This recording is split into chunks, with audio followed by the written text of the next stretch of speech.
The insane true story of PayPal. From startup revolution to scandal machine, PayPal is no ordinary company. And this is no ordinary story. It's a tale of bold innovation, corporate warfare, scandal, and betrayal. A company born from idealism, driven by obsession, and run by a group of rebels who would later be called the PayPal Mafia. On the surface, it's the story of how a few 20-somethings took on the world's financial system and won. But underneath lies a much darker truth. This is the insane true story of PayPal. Max Levchin, a Jewish kid from Soviet Ukraine, fled radioactive fallout and political instability to chase the American dream. In 1991, his family landed in Chicago with almost nothing. But Max had a gift: programming. While in college, Max built and sold small software tools. Then, in 1998, he moved to Silicon Valley, where he'd meet a man who would change his life. Peter Thiel. Thiel, a Stanford graduate and early investor, was captivated by Max's ideas, especially one about secure payments using Pompulets, the handheld computers of the day. He invested $100,000, and together they formed Confinity. The original concept: allow Pompulet users to beam money between devices using infrared. They called it PayPal, a catchy name that sounded futuristic and trustworthy, but the Pompulet idea flopped. Few people owned the devices, and the tech was unreliable. Then came the accident that changed everything. To make sure users could still send money without Pompulets, the team added a backup feature: email-based payments. What started as a just-in-case option quickly became the main product. Sending money through email. Simple, accessible, game-changing. Suddenly, users were pouring in. Everyone from online merchants to eBay sellers loved it. By early 2000, PayPal had over 100,000 users. But they weren't the only ones on this trail. Just next door, in the very same Palo Alto office building, Elon Musk was plotting something even bigger. In 1999, 27-year-old Elon Musk had just sold his first company, Zip2, for $307 million. With $22 million in his pocket, he launched a financial startup called XCOM. His vision: a one-stop online bank, checking accounts, loans, insurance, stock trading, all in one place. But like PayPal, XCOM soon stumbled upon the power of email-based money transfers. Users didn't care about complex financial tools. They wanted something fast and easy. So now, two companies were offering the same service, and they were literally off as neighbors. The stage was set for an epic showdown. The year 2000 saw a brutal customer acquisition war. To attract users, both PayPal and XCOM did something outrageous: gave away free money. Sign up and get $10. Refer a friend and get another $10. X.com offered even more, $20 per sign-up. Their marketing strategy: burn cash faster than the other guy. As Elon said later, it was a race to see who would run out of money last. Meanwhile, their real battleground was eBay. Sellers and buyers loved PayPal and XCOM because they made transactions painless. So both companies doubled down, tailoring features for eBay users. But something had to give.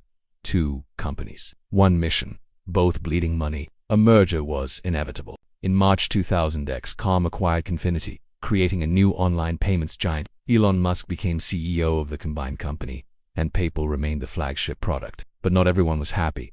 Behind closed doors, a civil war broke out. Max Levchin and other original Confinity employees were skeptical of Elon's grand vision. They wanted to focus purely on PayPal. Meanwhile, Elon wanted to rebrand everything back to XCOM, a name many found confusing and vaguely ad. The internal friction reached its peak in late 2000, when Elon went on honeymoon. While he was away, the board secretly voted him out as CEO. He returned to find Peter Thiel back in charge. The coup was ruthless but arguably necessary. Under Peter, the company narrowed its focus and finally turned a profit in 2001, with Elon gone and PayPal growing fast. The company prepared for an IPO. It launched successfully in 2002, valued at $1.2 billion.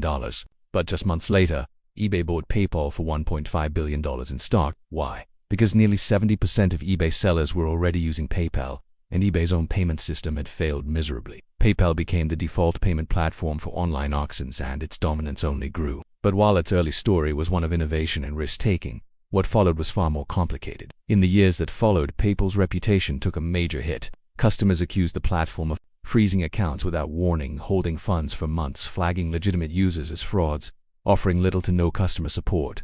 Forums were filled with horror stories: artists, small businesses, and freelancers losing access to thousands of dollars with no explanation. PayPal claimed it was fighting fraud, but critics argued the company had become too powerful and unaccountable. To make things worse, numerous lawsuits and regulatory probes followed. From unfair trade practices to mishandling of user data, PayPal found itself under growing scrutiny. And this wasn't just a one. As late as 2022, PayPal was caught in controversy over a policy that allowed them to fine users $2,500 for misinformation, a policy they quickly retracted after public outrage. The company that once promised financial freedom was now being accused of financial censorship. Despite all the drama, PayPal's legacy extended far beyond online payments. That's because its early team, mostly in their 20s at the time, went on to become some of the most influential tech moguls in the world. Together, they're known as the PayPal Mafia, and include Elon Musk, CEO of Tesla, Peter Thiel, co-founder of early Facebook investor Reid Hoffman, co-founder of LinkedIn Yishan Wang, CEO of Reddit, David Sacks of PayPal, investor in Uber, Airbnb, Max Levchin, founder of Affirm. They built multi-billion-dollar empires, shaping everything from social media to AI to space travel, all from a company that once handed out $10 for referrals. While the PayPal Mafia rose, the platform itself began to falter. New competitors emerged: Stripe, Square, Venmo, and crypto payment platforms. Younger users found PayPal clunky and outdated, and regulators weren't easing up. Countries from Germany to India to the US began scrutinizing PayPal's operations more aggressively. Even Elon Musk, one of its earliest founders, criticized PayPal in 2022 for abandoning its original vision. Today, over 400 million people still use PayPal. It's trusted for purchases, donations, subscriptions, and more. But the question remains: how did a platform born from idealism become so deeply mired in controversy? Was it the price of scaling up, a failure of leadership, or simply the inevitable fate of all financial giants? Whatever the case, PayPal is more than just a payment platform. It's a cautionary tale about innovation, ambition, and what happens when tech meets money. From revolution to regulation, from heroes to horror stories, PayPal is the story of Silicon Valley in a single company. Genius, chaos, betrayal, and billions. Let us know in the comments if you had a good or bad experience with PayPal. Like, share, and subscribe for more insane true stories from the world of tech.